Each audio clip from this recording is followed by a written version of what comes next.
We're wrapping up this week with someone who made major headlines by announcing he thinks gold will go to $1,000 by 2015. Famed economist Nouriel Roubini making this prediction. Today we have Jim Rickards, author of Currency Wars, joining us on the line to discuss some of the points Roubini raised. Jim, thanks so much for being with me.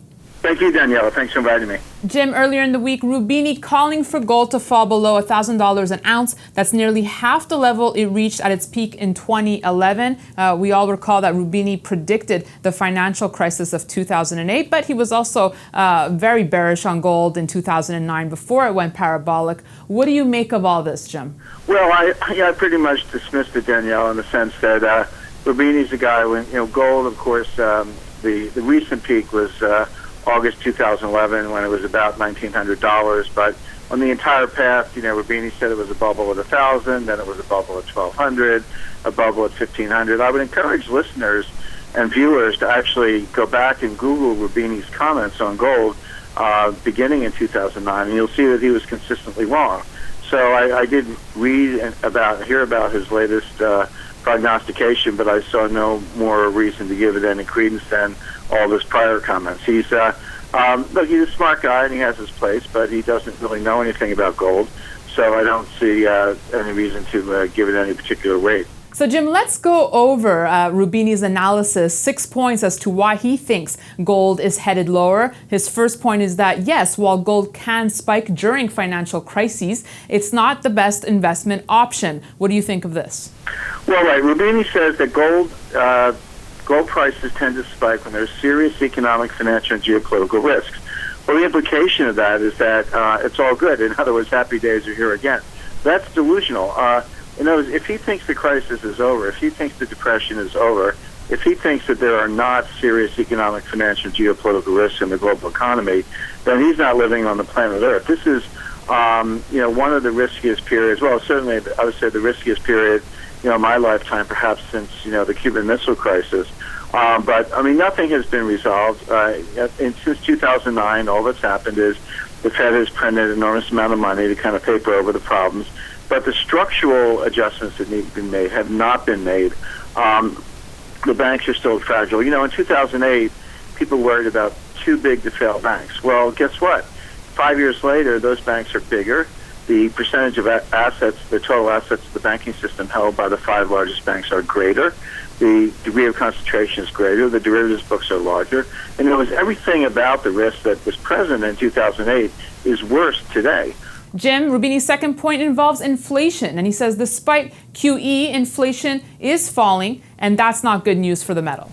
That's correct. Again, I agree with his bold statement, but his implication is it's not happening. He said gold performs best when there is a high risk of inflation. Well, I certainly agree with that, but if he thinks that we don't have a risk of inflation, I understand right this minute, actually inflation metrics are not only are they not showing inflation, they're showing deflation. But the Fed is trying to offset that by printing money. So as I explained in the preface, the opening pages of my book, Currency Wars, I said the way to understand the global economy is there's a tug of war going on between inflation and deflation at the same time. We have natural deflation, probably of 3 or 4%, as a result of the depression that we're in, that we've been in since 2007. Deleveraging means selling assets. Selling assets means prices go down.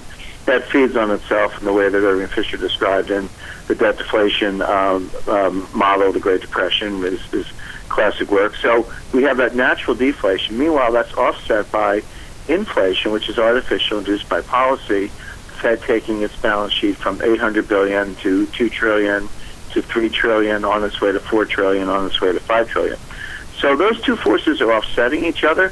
Right now, it looks like deflation has the upper hand, and that's kind of what's going on with a declining dollar price of gold. The way I look at it, gold's not really going down. The dollar's going up. A strong dollar is deflationary, but that just means the Fed has to try harder. The Fed's not going to throw in the towel.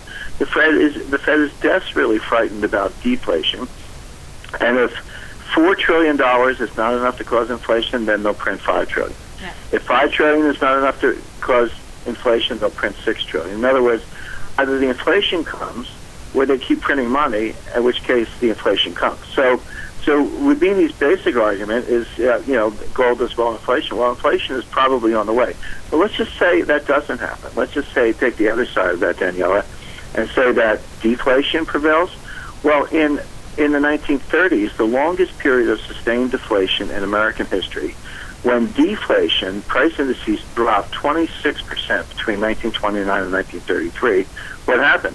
The price of gold went up 70%, from $20 an ounce to $35 an ounce. In other words, when governments and central banks become desperate to cause inflation, and they've tried everything and it's all failed, they can always get inflation by raising the price of gold unilaterally, and nothing happens in isolation. So if the Fed were to take the price of gold to $5,000 an ounce, that's the world. The world of $5,000 gold is also the world of $400 oil, $100 silver, etc. In other words, the purpose would be to inflate prices across the board.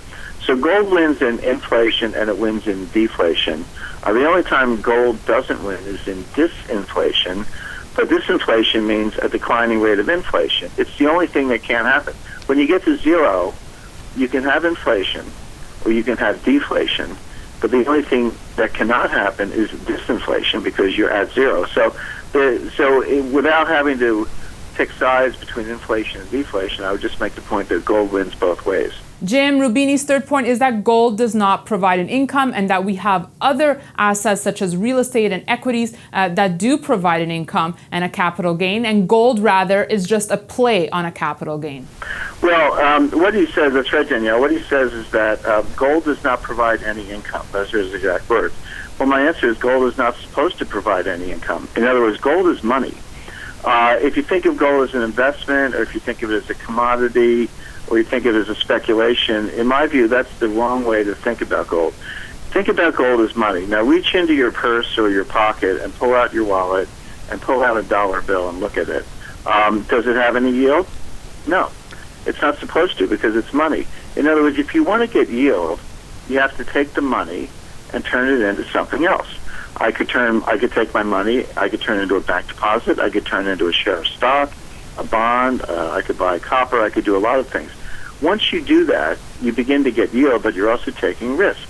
But when you have physical gold, there's no risk. There's no counterparty risk, there's no credit risk, there's no maturity risk. Think of all the risks involved, settlement, clearance. Think of all the risks involved in other kinds of investments. So the short answer is gold does not have a yield, but it's not supposed to because it's money, and money doesn't have a yield. Okay, Jim, moving on to interest rates now. Roubini says that negative interest rates are favorable to gold, but they can only go higher. Well, he's right about the analysis, but here, unfortunately, he gets his facts wrong. He's correct. Negative real interest rates are very good for gold. That is correct. So when interest rates are higher than inflation, so that you have positive real rates, that's a more challenging environment for gold because of the yield issue, which we mentioned. But when you have negative real rates, meaning inflation is higher than nominal rates, that's extremely positive for gold. So he is right about that. But where he's wrong is we don't have negative real rates today. We have positive real rates. The 2-year note is, the 10-year note is about 2.2%. 10-year U.S. Treasury note is about 2.2%. And the latest inflation readings are pretty close to zero. Even if you say 1%, because it is a volatile series, we have positive real rates of 1.5%. So I agree that negative real rates are a good environment for gold, but we actually have positive real rates right now, which is not great for gold, and that's one of the reasons gold has been going down a little bit. Finally, points 5 and 6 being more political in nature, Roubini states that basically countries in debt will be forced to sell their gold.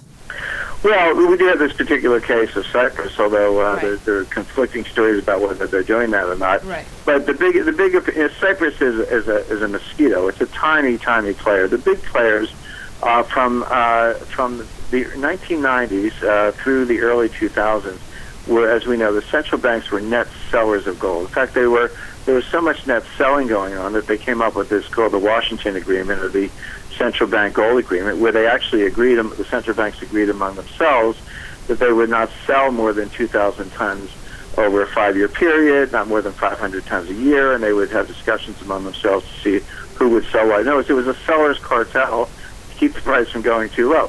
Well, that stopped on a dime. They not only stopped selling, they started buying. Russia has increased its reserves 50%. Their reserves have gone from 600 tons to over 900 tons in the last 4 years. We all know what's going on in China. They're not transparent about how much they own, but anyone who believes they have 1,000 tons, which is what they say, there's a bridge in Brooklyn I'd like to sell you, because actually the Chinese have somewhere between 2,000 and 4,000 tons, and most reports I'm hearing are at the higher end of that range. The Philippines are buying, Korea is buying, Vietnam is buying, Azerbaijan. And you go around the world, central banks are net buyers. Finally, I'm most excited to bring up this point to you, Jim, since I know how you feel about it. Roubini states in point 6 that we are not returning to a gold standard. Well, if you think about that for a second, Danielle, it's the failure of the United States to return to a gold standard that is driving the price of gold higher, because the Fed keeps printing money. If the Fed ever did if the Fed and the Treasury ever did go to a gold standard, the gold trade would be over, right? In other words, if the government said, okay, now we're on a gold standard and gold is $2,000 an ounce or $3,000 an ounce or whatever price they pick, you'd have that pop, but that would be it. There would be no more reason to own gold, because the government would have fixed the price. It's precisely because we're not on a gold standard and we are printing money that gold has upside potential. So to wrap it up, Jim, if I had to ask you one counter argument you would give to Roubini, what would be the most bullish factor that gold has? Is it, for example, the printing of money? Yes, but I would say the consequence of that, Daniela, because remember, it's not just the Fed. The Bank of England is printing. The Bank of Japan is printing. The Federal Reserve is printing. The three of them would like the European Central Bank to go along, although so far they're not playing. But you look around the world, this is where the currency wars intersect with the gold wars. As a result of all this printing by the major economies of the U.S., UK, and Japan, all the other players in the world, their currencies are getting stronger, and they're having to print too, because they don't want their currencies to get stronger. We've seen rate cuts all over the world: Korea, Australia. The many countries. Switzerland's put on capital controls, etc. So all these countries, they're not all emerging markets. Some are emerging markets, but some are developed economies like Australia. They're all under enormous pressure to print also, because they don't want their currencies to get too strong, because it hurts their exports. So with the whole world printing, the inflation is just a matter of time.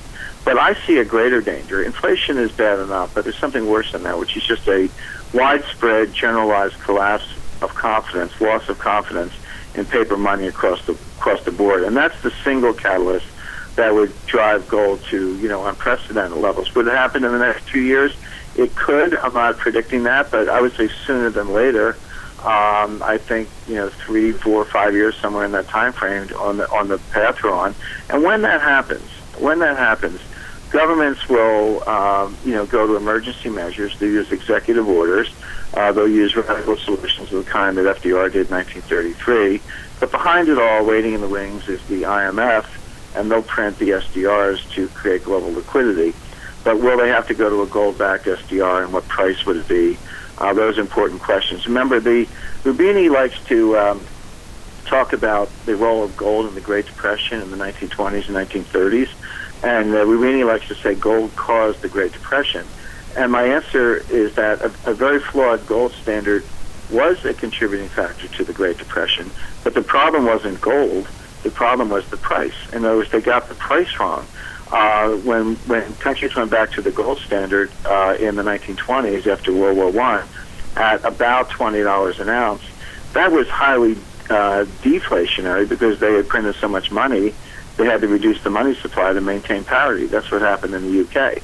But if they had gone back at a higher price, say $50 an ounce, which would have been quite high at the time, that might have been mildly inflationary, and we might have avoided the Great Depression. So my point is, it's not about gold, it's about the price. And if you're going to go on a global gold standard, whether it's led by the IMF or others, you've got to get the price right. The implied price based on global money supply today is about $7,000 an ounce. Jim, thanks so much for joining us. We appreciate your thoughts. Thank you, Danielle. Thanks for inviting me. Actually, finally, do you know if Roubini read a copy of Currency Wars? I know that both of you have battled it out often on the Twitterverse. Based on his comments, I would say probably not, because he constantly accuses me of saying things that I never said. I think if he had actually read the book, he would know better. But I learned a long time ago don't criticize an author or a thesis until you've read it yourself. And he likes to shoot from the hip, but I'm pretty sure he hasn't read the book based on how off base his comments are. Well, it's a great book, so we'll make sure to send him a copy. Thanks again, Jim, and thanks for watching this special edition of Kitco News. You can email us at newsfeedback@kitco.com or follow this conversation at Daniela Camboni. Thanks for watching.